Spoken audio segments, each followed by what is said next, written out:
Unraveling Finish Work, a guide to common English phrases. Hello and welcome to our English language learning series. Today, we'll explore the phrase, finish work. It's a common term used in daily conversations and professional settings. Understanding its usage can help you communicate more effectively. So, let's dive in and master this phrase together.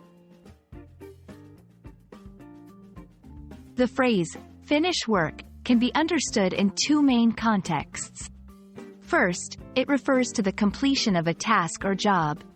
For example, when you complete all tasks assigned for the day, you finish work.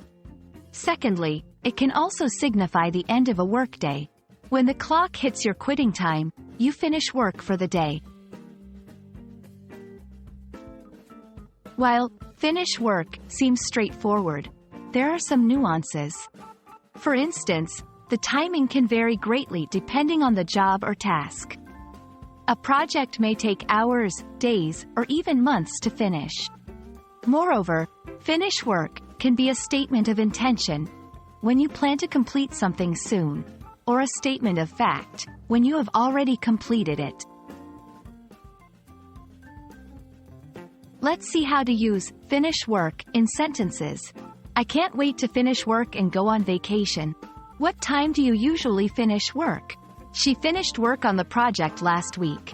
Notice the tense changes depending on whether the action is completed, ongoing, or planned. Culturally, the concept of finishing work can differ. In some cultures, the workday ends strictly at the official quitting time, while in others, employees might stay until they finish all their tasks, regardless of the time. We hope this video has clarified the phrase, finish work, for you. Remember, whether you're finishing a task or ending your workday, this phrase is versatile and widely used. Keep practicing, and you'll finish work on learning English in no time. See you in our next video.